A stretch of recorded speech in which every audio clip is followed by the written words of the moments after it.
Good evening and welcome to the COVID-19 pandemic update on Channels Television in collaboration with the Ford Foundation.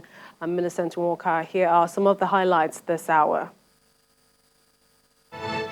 Nigeria Center for Disease Control reports 8 new deaths in 24 hours, 4 in Rivers, 1 each in Edo, Gombe, Plateau and Benue states. Imo State Governor Hope Uzodinma threatens to prosecute anyone found flouting the COVID-19 protocols.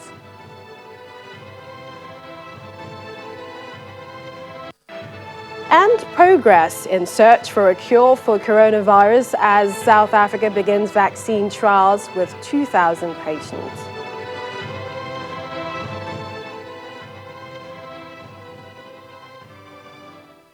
Now, from the Nigeria Center for Disease Control and CDC, the total samples tested is now over 120,000. In its COVID-19 situation report 116, it breaks down the number of infections in the country, totaling 21,371 across 35 states, including the FCT. Confirmed death toll is 533. The country has a case fatality ratio of 2.5%. As of last night, 8 deaths were confirmed, 4 in Rivers, 1 each in Edo, Gombe, Plateau and Benue states. The demographics have changed, or rather remained the same for some weeks, as the virus has affected more men than women, 67 to 33 in percentage terms, and between the age group of 31 to 40 years most affected.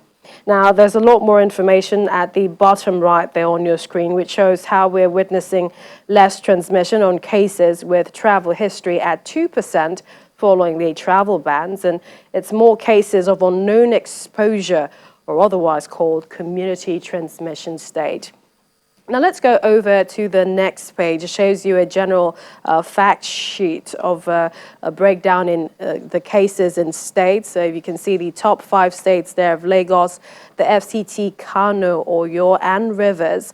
It tells you the confirmed cases, the total, the newest, and that is in the last 24 hours. You can see the those that have recovered, the numbers as well, the total deaths, and the latest in the last 24 hours. Also, the total active cases and the samples that have been tested.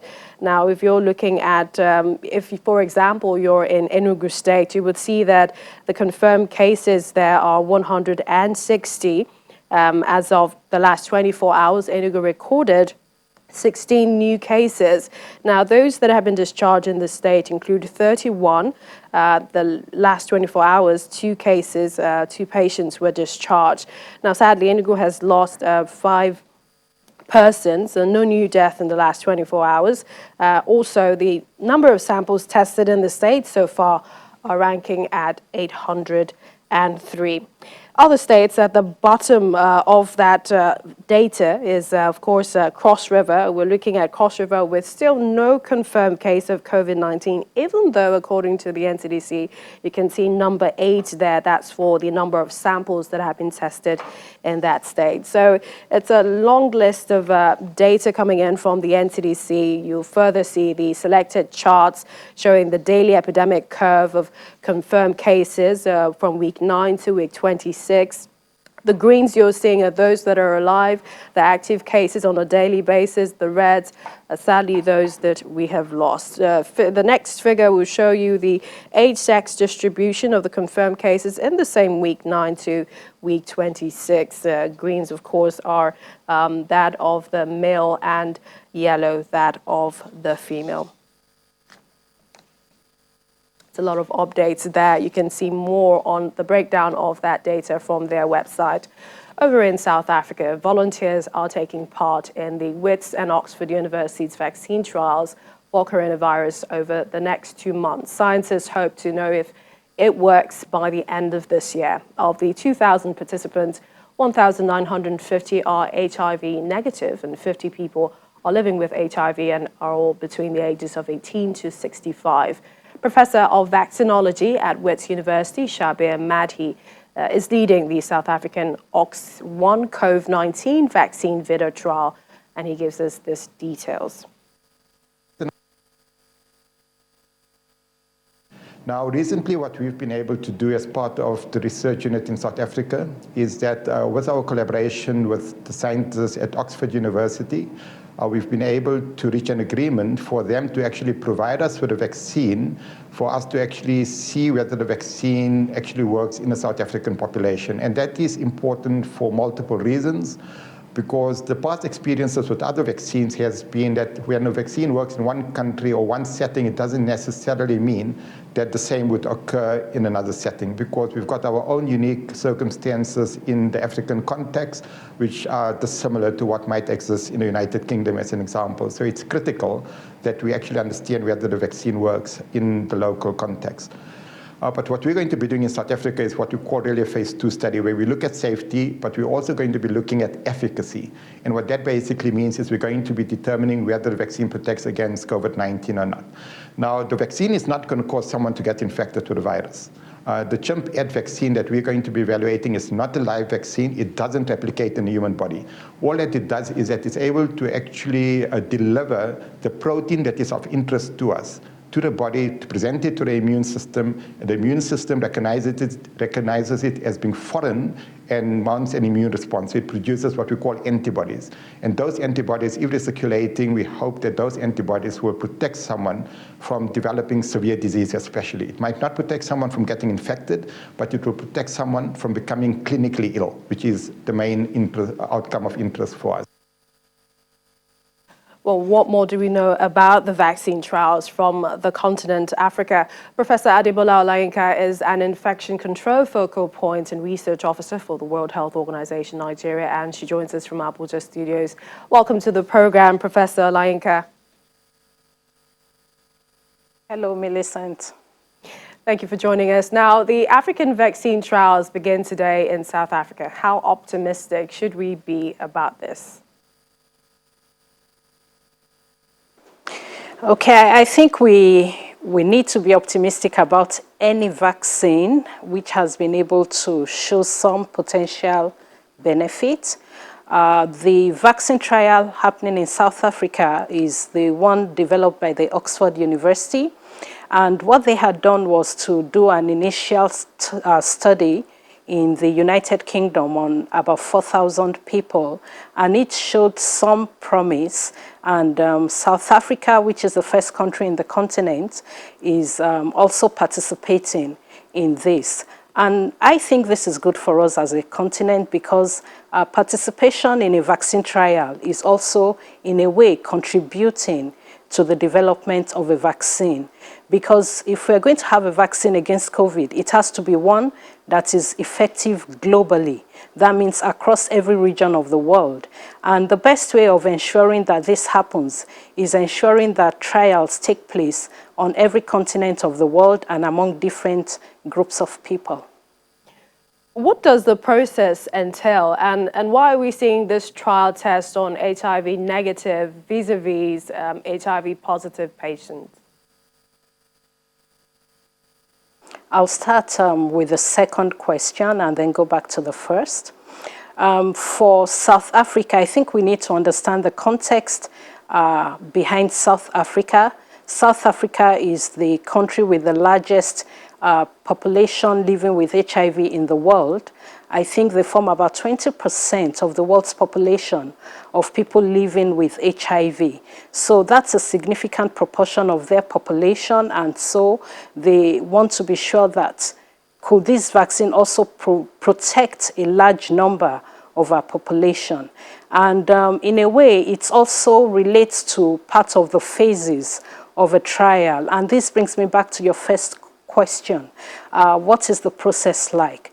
Usually when you're talking about the development of a vaccine, we usually start with what we call exploratory studies. And exploratory studies have to look at, okay, what is the genomic characteristics of the agent, which type of vaccine would we like to develop, because there are various types of vaccines. You could have a protein subunit, for example, an RNA vaccine, a DNA vaccine, and then we have different types of these vaccines. Now, when you move from the exploratory and some research has decided, okay, we are going along this line, you want to do what we call preclinical studies. And so preclinical studies, like for viruses, could be done in cell lines, they could be done in animals. And you do this first to find out if what you have as a potential candidate has promise or doesn't have promise. Now, if it shows some promise, you know, it's one thing to do something in a laboratory.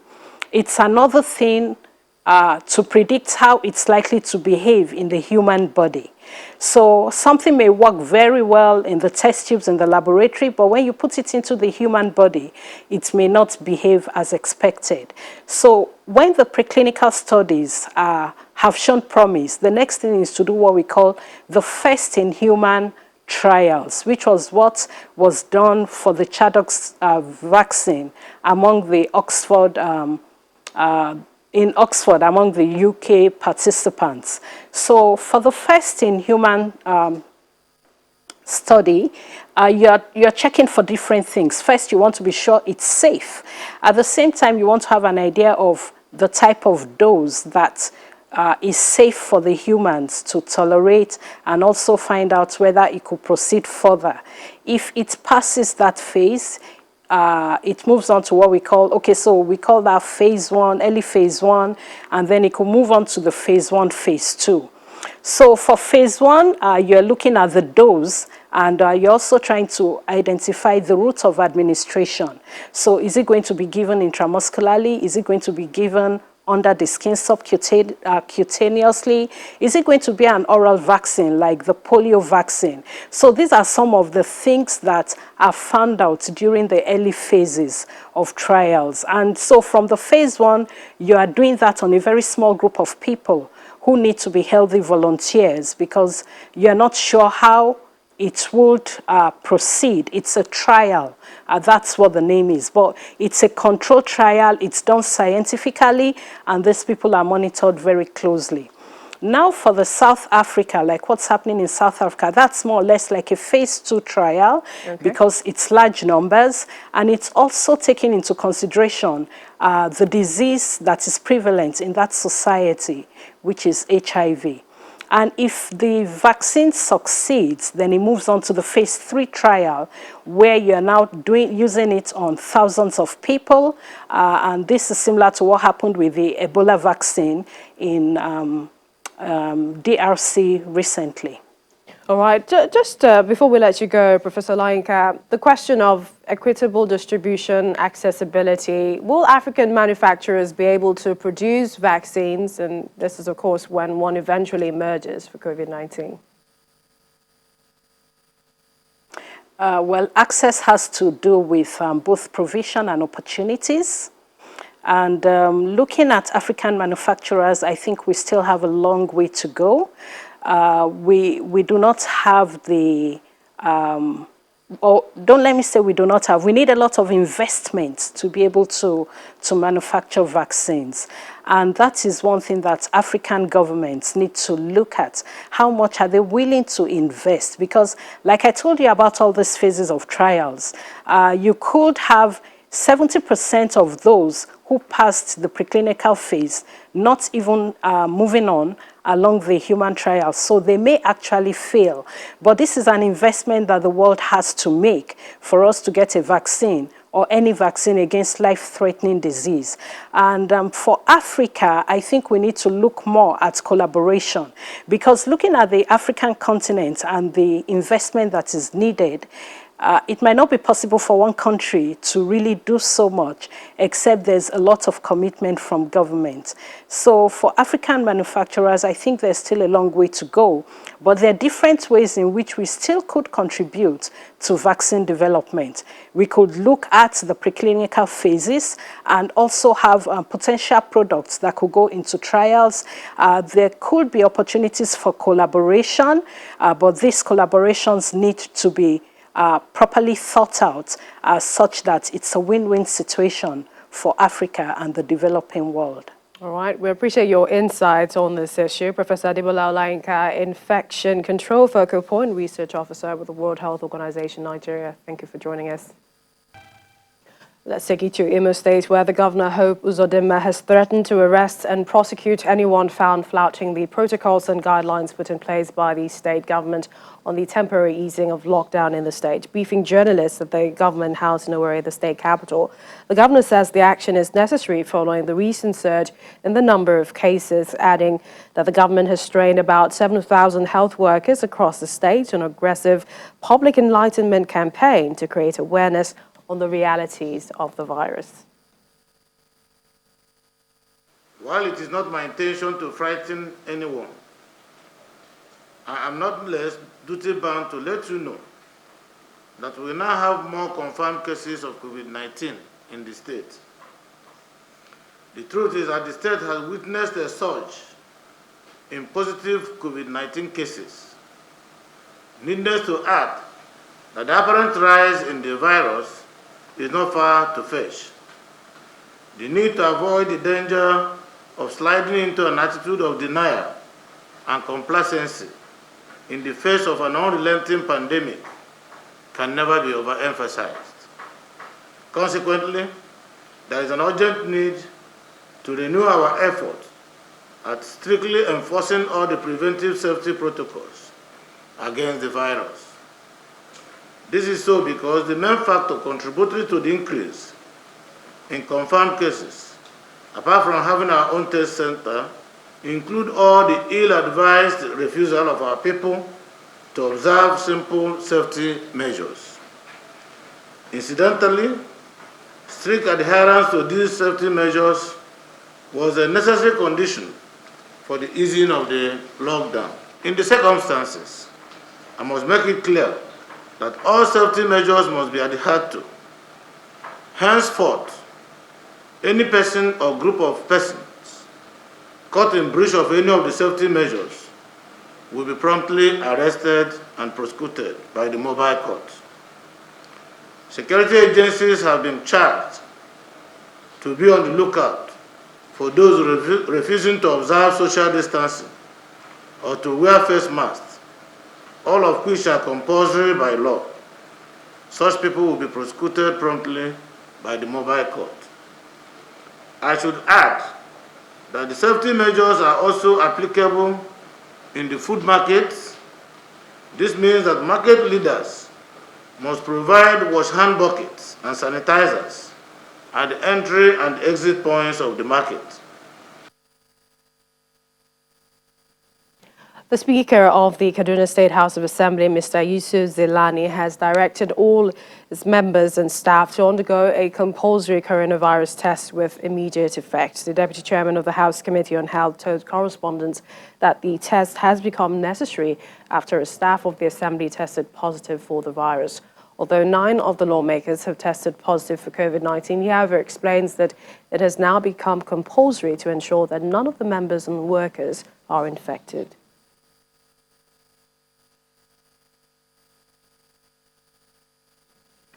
Well, over in Ekiti State, religious centers cannot reopen yet, as the state government has said there is still a need to tread carefully so as to work out the safest arrangement.